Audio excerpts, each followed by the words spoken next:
Thank you very much, Commissioner Kim, for your kind words.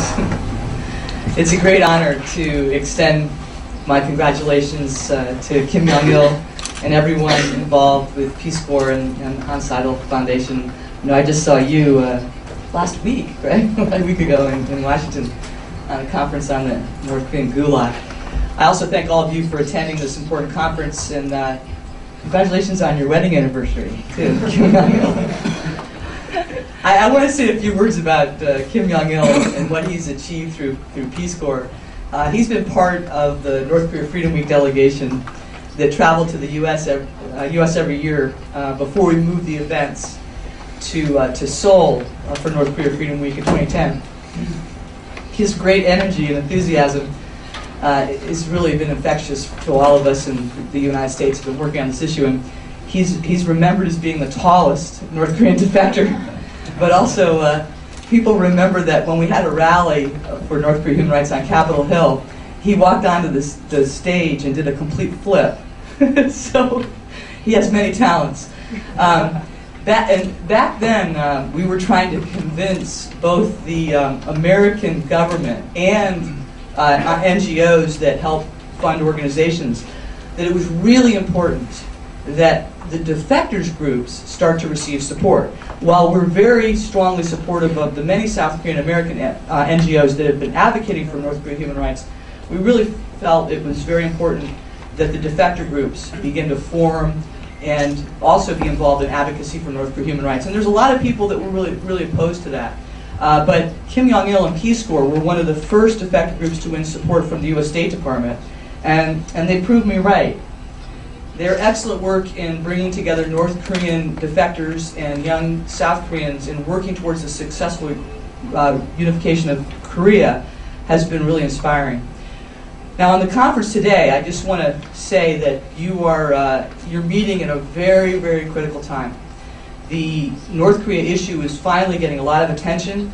The refugee issue really has never gotten the kind of attention in the past that it's been getting in the last few months. Part of that is because of the death of Kim Jong-il. People were focusing on North Korea to see what was going to happen with the Kim Jong-un dictatorship. Part of that is that we're getting more information into North Korea than ever before.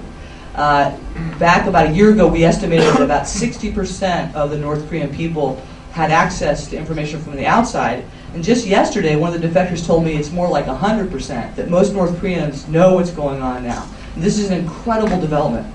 Another development was really highlighted on what happened on Kim Il-sung's birthday celebration, and that was the public distribution system broke down years ago. And the North Korean people turned to trading and buying and selling among themselves. So you saw 200 private markets develop in North Korea. And the regime tried in vain to shut these markets down over the years using all kinds of different techniques. And the last failed technique they used was the currency devaluation.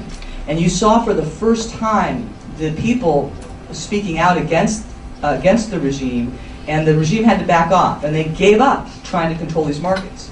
And this is a very significant development because it means that the people of North Korea are no longer dependent on the regime because they're depending on each other in these private markets. And this is a very significant means of control, where isolation and, of course, controlling people's access to food, which is gone. It's underscored by what happened on April 15th because there was this big promise for the prosperous year forward and the celebration of the 100th anniversary of Kim Il-sung's birthday. There was supposed to be a huge distribution of food aid, and that didn't occur. So you're meeting at a very important time when this issue is getting a lot of attention.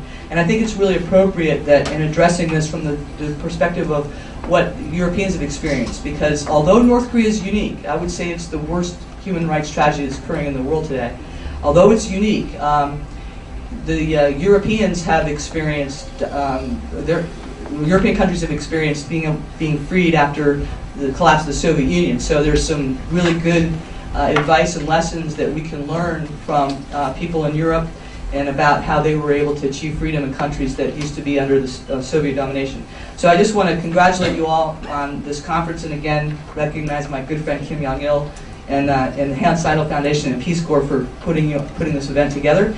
And I, like Assemblywoman Park, I apologize. They are having a conference on the NK Gulag, and I'm going to have to slip out to go over to that as well. But I look forward to working with all of you as we work to achieve our dreams and our goals for a free North Korea. Thank you very much.